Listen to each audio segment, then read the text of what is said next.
네, 맥락 시간으로 이어가 보도록 하겠습니다. 오늘도 시장에 영향을 주고 있는 큰 굵직굵직한 이슈들에 대해서 이야기 나눠보고 투자의 맥을 짚어보는 시간으로 이어가 보도록 하겠습니다. 홍라희 리움미술관 명예관장이 삼성물산 주식의 전량을 이재용 회장에게 증여한 것으로 알려지면서 그룹주들의 향배에 관심이 쏠리고 있는데 오늘 이와 관련된 이야기 나눠보겠습니다. 해온솔루션의 이정호 대표 함께합니다. 안녕하세요. 안녕하세요. 네, 반갑습니다. 오늘 시장에서 이번 증여 이야기가 들려오고 나서 삼성물산이 좀 강하게 반응하고 있는 듯한 모습입니다. 이번 증여가 지배구조 재편의 신호탄으로 보시는지 대표님의 의견 궁금합니다. 신호탄이 될 가능성이 높지 않나라고 생각이 들고 있어요. 지분이나 이런 부분은 그렇게 크지는 않았습니다. 약 1%대가 조금 넘어가는 부분이었는데 그 지분이 이제 이재용 회장한테 옮겨가면서 이제 삼성물산의 지분이 20%에 육박을 한다라는 거는 어떻게 본다면 약간의 조금 더 지배구조 개선이나 이런 부분이 더욱더 탄력을 받을 가능성은 있다라고 생각이 들고 있고 이 상속 증여를 통해서 오너 일가의 내부가 어느 정도 정리가 됐다라고 생각이 들 수가 있어요. 기존에 어떻게 본다면은 이재용 회장님만 좀 지분을 갖고 있는 거랑 어떻게 홍라희 명예 관장님이 지분을 갖고 있는 거랑 봤을 때는 어느 정도 내부 정리나 이런 부분이 어느 정도 필요할 가능성은 있지만 그 1%가 옮겨가면서 어느 정도 이재용 회장님한테 힘이 더욱더 쏠릴 가능성이 있다라고 생각이 들고 있고 뉴 삼성 체제 굳히기가 이제는 어느 정도 될 가능성이 높지 않나라고 전망이 되고 있습니다. 뉴 삼성체제 굳히기 단계다라고 이야기해 주셨는데 그렇다면 굳이 이 시점에서 지분 증여가 이루어진 배경을 무엇으로 보시는지 세대 교체, 세금, 지배력 강화 다양한 이야기들이 좀 시장에서 쏟아지더라고요. 대표님께서는 어떻게 보세요?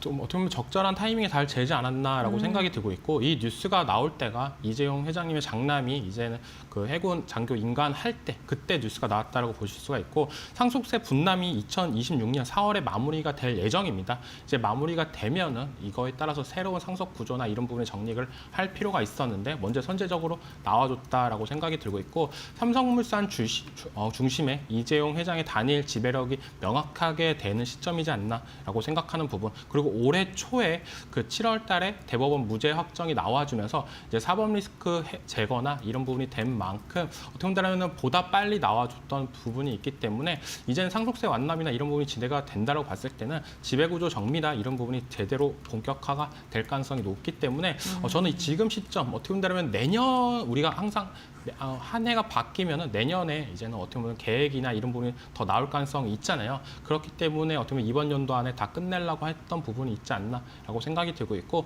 보다 내년에는 이번 연도보다 더욱더 적극적인 모습세가 나오지 않을까라는 기대감도 만들어줬다라고 생각이 들고 있습니다. 네, 알겠습니다. 올해 좀 정리할 건 다 정리를 한 다음에 내년부터 조금 더 적극적인 행보를 이어갈 것이라고 좀 예상을 해주셨는데 그 삼성물산의 오늘 투자 심리가 우호적으로 흘러가는 이유 중에 하나가 주주 환원 정책을 더 확대할 것이다라는 기대감이 시장에서 나오는 영향도 있을 듯합니다. 실제로 배당이라던가 자사주 정책 변화 가능성에 대해서는 어떻게 보실까요? 그런 느낌이 나올 가능성이 높다라고 생각이 들고 있어요. 삼성물산 같은 경우는 어떻게 보면 23년도부터 25년도까지 3개년 주주 환원 정책을 진행을 하고 있습니다. 이걸 통해서 관계사 배당 수익이나 이런 부분에서 60%에서 70%를 다시 재배당한다로 결정을 했던 만큼 실제로 배당금이나 이런 부분이 계속적으로 올라갔습니다. 22년도에는 2,300원대, 그리고 2024년도에는 2,600원대, 그리고 25년도에도 계속적으로 증가될 전망으로 얘기를 하고 있는데 그만큼 배당 성향이 더욱더 늘어나는 모습세, 그리고 25년도가 끝나는 부분이 있고 26년도부터 이제 새로운 배당 정책이나 주주친화 정책이 맞물릴 가능성이 더욱더 높아지는 부분, 그리고 요즘 시장에서 계속적으로 화두가 되고 있는 부분이 배당에 대해서 되게 민감하게 시장이 작용을 하고 있다고 생각이 들고 있어요. 기존의 배당이나 이런 부분에 있어서는 어떻게 보면 과세나 이런 부분에 대해서 부정적인 영향도 있었지만 그런 부분이 상법 개정을 통해서 조금 더 긍정적인 방향으로 나아가는 만큼 시장에서 삼성물산에서 내년에 배당이 정책이나 이런 부분이 주주 친화적으로 바뀌어준다라고 본다라면 조금 더 긍정적인 모습에는 나올 가능성이 높기 때문에 지금 삼성물산이 어떻게 보면 신고가를 갱신을 하면서 계속적으로 좋은 모습세가 나와주고 있지 않나라고 생각이 들고 있습니다. 네, 알겠습니다. 또 이 정부 정책에도 배당 확대 기조까지 더해진다면 또 이번에 주주 환원에 대한 기대감은 당연히 커질 수밖에 없을 듯하고요. 오늘 그에 대한 기대감이 주가에도 좀 반영이 되고 있는 듯합니다. 삼성물산의 본업을 좀 살펴보면요. 원전과 건설 관련돼서도 매출액이 꽤나 잡히고 있는 상황입니다. 실제로 지금 그 관련된 사업들도 시장에서 주목을 받고 있는데요. 뭐 글로벌 원전 그리고 어쨌든 원전을 설계하는 그런 건설 관련해서 이 삼성물산의 실적에 긍정적인 역할을 지속적으로 이렇게 할 수 있을지 이 부분에 대해서 어떻게 보실까요? 원전에 대해서는 긍정적인 부분이 크지 않나라고 생각이 들고 있어요. 물론 삼성물산 같은 경우가 원전 관련해가지고 오늘장에서 올라간다라고 본다라면 그것도 어느 정도 영향은 있지 않나라고 생각이 들고 있습니다. 장 초반부터 두산에너빌리티, 현대건설을 비롯해서 원전 관련주들의 상승세가 조금 더 나와줬다라고 생각이 들고 있고 이 삼성물산 같은 경우도 기존 대형 EPC 경험이나 이런 부분을 보유하고 있는 만큼 대형 원전 수주나 이런 모멘텀이 나와준다라고 본다면 충분히 시대를 받을 가능성이 있다라고 말씀을 해드리는데 그 대형 원전보다도 요즘 시대의 트렌드가 SMR이라는 원전에 대해서 조금 더 부각이 많이 되고 있다라고 생각이 들고 있어요. 이 삼성물산 같은 경우는 뉴스케일 파워에 지분 투자를 한 만큼 루마니아의 SMR 프로젝트나 이런 MOU 관련해가지고 진행이 됐던 부분 2030년에 상업 목표로 하고 있는 부분이 있기 때문에 조금 보다 긍정적인 모습가 나올 가능성이 높다. 물론 뉴스케일 파워나 이런 부분이 SMR 수주나 이런 부분이 나올 경우에 삼성물산까지도 어떻게 보면 훈풍이 될 가능성이 있는 만큼 그걸 의미로 지분 투자를 어느 정도 진행을 했다라고 생각이 들고 있어요. 그리고 미국 같은 경우도 지금 한수원과 페르미 아메리카 관련해가지고 첨단 에너지 복합 센터 얘기가 계속적으로 나오고 있고 미국 같은 경우는 2030년까지 대형 원전 10기를 이제는 착공을 한다라고 한 만큼 보다 원전 얘기가 나오면 나올수록 삼성물산과 현대건설 같은 경우에 추가적인 상승 랠리가 나올 가능성이 있다라고 생각이 들고 있습니다. 물론 SMR 수주나 차세대 원전 포트폴리오나 이런 부분은 계속적으로 확대되는 단계인데 제일 중요한 건 뭐냐? 실적에 반영되기까지는 아직까지는 시간이 좀 어느 정도 남아 있다라고 생각이 들고 있어요. 하지만 실적이 본격적으로 들어간다라고 본다면 그때부터는 어떻게 보면 실적에 대한 걱정이나 우려가 어느 정도 해소가 될 가능성. 그리고 원전에 대해서 수주를 한번 받는다고 본다면 이게 1, 2년에 끝나는 게 아니라 못해도 5년, 10년 걸리는 프로젝트이기 때문에 보다 실적에 대한 우려나 이런 부분은 사라질 가능성이 높다라고 생각이 들고 있습니다. 네, 알겠습니다. 역시나 소형 모듈 원전과 관련된 기대감 앞으로 더 커질 가능성이 크다라고 이야기를 해주셨습니다. 이번 지분 증여 이슈 자체가 삼성물산뿐만 아니라 삼성전자라든가 생명 이 관련된 그룹사 전반적으로 좀 주가에 영향을 줄 수 있는지 이 부분도 궁금한데요. 어떻게 바라보실까요?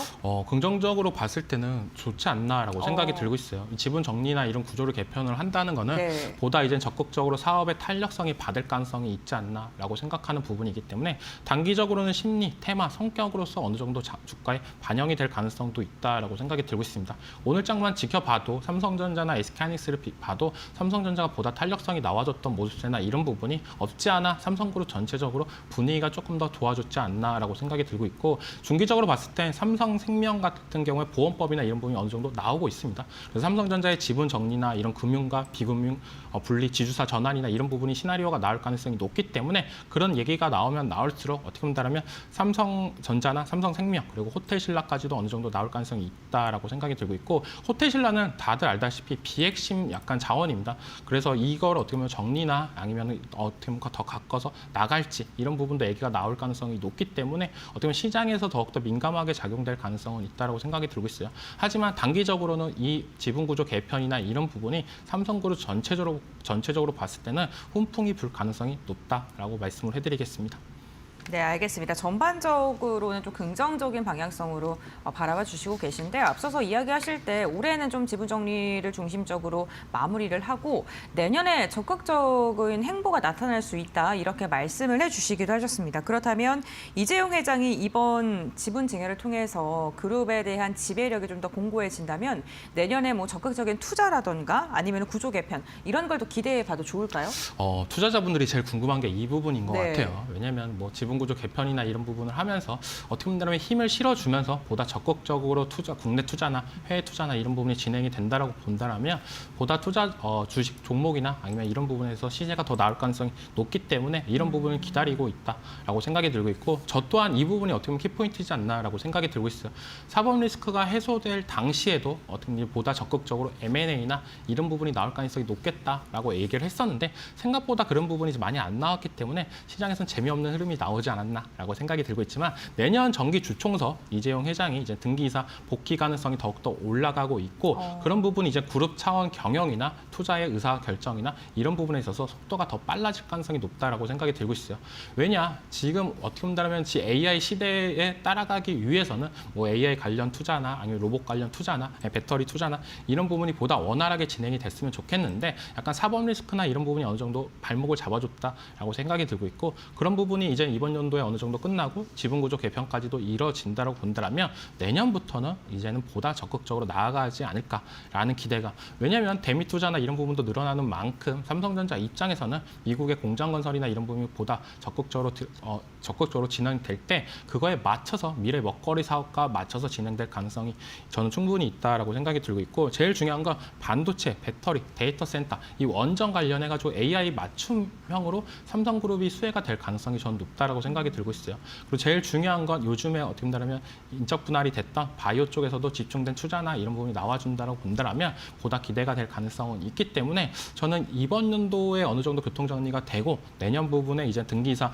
복귀나 이런 부분이 나와준다고 본다면 과거에 나왔던 테마, 바로 이제 M&A 관련주 이런 얘기들이 계속적으로 나와주면서 시세가 조금 더 분출이 되지 않을까라고 생각이 들고 있는 만큼 기대를 해볼 수 있다. 물론 삼성전자가 레인보우 로보틱스나 이런 부분을 어떻게 보면 자회사로 편입을 되면서 로봇 관련주에도 관심을 충분히 보여줬던 모습세가 있었지만, 그 다음에 행보가 항상 아쉬웠다라고 생각이 들고 있어요. 레인보우 로보틱스를 했으면 그 다음에 소프트웨어나 아니면 또 다른 휴머노이드나 아니면 부품이나 이런 부분을 계속적으로 확장하는 모습세가 나와줬으면 좋겠는데, 그런 부분에 대해서 조금 아쉬웠던 부분. 그리고 이번에 삼성바이오로스나 SP가 이제 인적 분할이 됐었는데, 그거에 따라서 이제는 신약 개발이나 집중되는 모습세가 나와준다고 본다면 전체적으로 삼성그룹주 안에서 핵심 업종이나 핵심 회사들 같은 경우에 더욱더 훈풍이 될 가능성이 높고, 좀 안 좋은 얘기로는 비핵심 사업이나 이런 부분이 또 가감한 M&A나 이런 부분이 진행이 될 수도 있다라고 생각하는 만큼 보다 뉴스에 조금 더 집중을 했으면 좋겠다라고 말씀을 해드리겠습니다. 네, 알겠습니다. 뭐 여러 가지 굵직굵직한 뉴스들이 쏟아질 가능성에 대해서 이야기를 해주셨고, 특히나 그 AI 시장과 관련해서 어떤 투자를 하게 될지를 좀 주목해 봐야 한다라고 이야기해 주셨습니다. 말씀해 주시면서 삼성 바이오로직스 인적 분할에 대해 언급을 해 주셨는데요. 에피스홀딩스의 상장이 삼성물산의 가치를 좀 재평가 받을 수 있는 요인 중에 하나다라는 이 분석도 지금 나오고 있는 상황입니다. 이번에 이 바이오의 지배구조 개편이 삼성물산의 주가에는 어떠한 좀 구조적인 영향을 준다고 봐야 될지 좀 설명 부탁드릴게요. 충분히 가능성은 있다라고 네. 생각이 들고 있어요. 지금은 어떻게 보면 삼성물산이 지주회사 역할을 하고 있다라고 보는데, 그 밑으로 이제 회사가 인적 분할이 되면서 시장의 가치나 판단이 더욱더 올라가 준다라고 본다면 순자산 가치가 업사이드가 될 확률이 높다라고 생각이 들고 있고, 바이오 두 회사가 개별 상장하고 가치가 분리되면서 과시화가 된다라고 본다면 삼성물산이 보유한 바이오 지분의 숫자가 매년 더욱더 올라갈 가능성. 우리가 항상 지주회사나 이런 부분이 얘기 나오잖아요. 그 얘기가 뭐냐? 자회사의 평가 가치나 이런 부분이 제대로 반영이 안 되고 있다라고 얘기가 나오는데, 그러면서 이제는 삼성바이오로직스와 이제는 분할이 되면서 에피스 홀딩스랑 분할이 되면서 이제 자산 가치나 이런 부분이 더욱더 시장의 평가를 받는다라고 본다면 삼성물산의 가치도 더욱더 올라갈 가능성은 있기 때문에 충분히 이 하나로만 봐도 기대를 해볼 수 있지 않나라고 생각이 들고 있고, 그리고 이제 분할이 된다라고 본다면 지분의 활용도나 자금 조달, 옵션 확대 이런 부분이 계속적으로 나와질 가능성이 높다라고 생각이 들고 있어요. 바이오 지분을 일부 블록들 그리고 지분 수합 등을 활용해서 자사주 매입, 재원 마련 뭐 이런 부분이 나올 가능성이 높은데, 이건 생각보다 복잡하다라고 볼 수가 있는데, 단순하게 말씀을 해드리다 보면 우리가 회사가 하나 더 생기고 그 회사의 지분이나 이런 부분을 블록딜과 지분 수합이나 이런 부분이 일어나면서 한쪽으로 지분을 더욱더 건건하게 만든다라고 보시면 되기 때문에 향후의 지배구조 개편과 이런 부분이 맞물릴 가능성, 어떻게 보면 기존에 할 수 있는 카드보다 더 많이 생길 가능성은 있기 때문에 그런 용도로도 활용이 될 가능성이 높다라고 생각이 들고 있습니다. 전체적으로 우리가 어떻게 보면 삼성 바이오로직스로 그냥 회사 하나로만 있을 때 CDMO와 어떻게 보면 신약 개발 이렇게 같이 있을 때보다 나눠 분리가 됐을 때 더욱더 탄력을 받을 가능성이 높다라고 하는 부분은 신약 개발 같은 경우는 어떻게 보면 하나만 개발만 성공해도 추가적인 상승 랠리와 아니면 시장의 관심과 이런 부분이 더 폭발적으로 될 가능성이 높은데 그런 부분에 있어서 어떻게 보면 CDMO를 계속적으로 한다라고 같이 할 경우에는 시장에서 제약회사 이 빅파마 기업 입장에서는 니네가 신약 개발도 하고 어떻게 보면 복제약도 만들고 뭐 이런 부분을 한다라고 보면 우리의 기술을 가져갈 수 있는 부분이 아니냐 이런 불확실한 점이 해소가 될 가능성은 있기 때문에 저는 그런 부분에서도 더욱더 높이 평가될 가능성은 있다라고 말씀을 해드릴게요.